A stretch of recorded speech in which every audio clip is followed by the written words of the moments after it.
ஸ்ரீமதே ராமானுஜாய நமஹ. ஸ்ரீ கருட ஜெயந்தி எல்லா கோவில்களையும் கொண்டாடப்படுறது.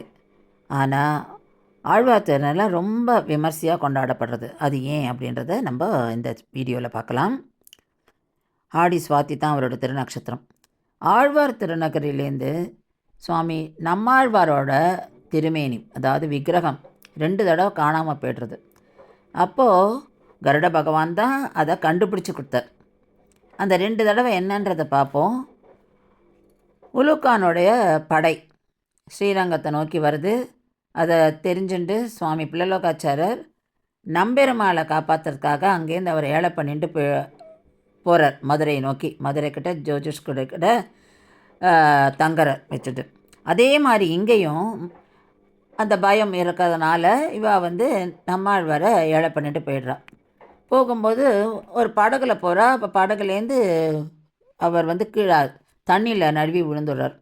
அப்போது அந்த இடத்த அவள் கண்டுபிடிக்க முடியல.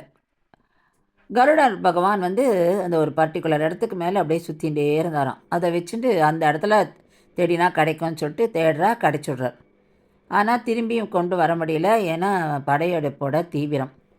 அதனால் இவன் என்ன பண்ணுறான்னா, முத்திரிப்பூ மலை அடிவாரத்தில் ஒரு இடத்துல பள்ளத்தோண்டி சுவாமி நம்மாழ்வாரை அங்கே பதுக்கி வச்சுட்றான்.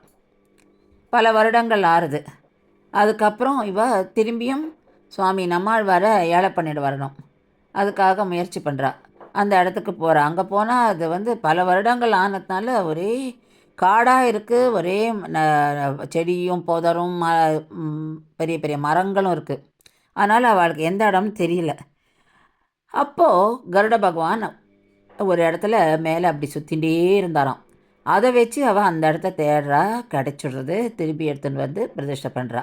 இப்படி 2 தடவையுமே கருட பகவான் தான் சுவாமி நம்மாழ்வாரை நமக்கு மீட்டு கொண்டு வந்தார். அதனால் இங்கே ரொம்ப விசேஷமாக கருட பகவானுக்கு அவருடைய திருநட்சத்திரம் கொண்டாடுறா. ஸ்ரீமதே ராமானுஜாய நமஹ.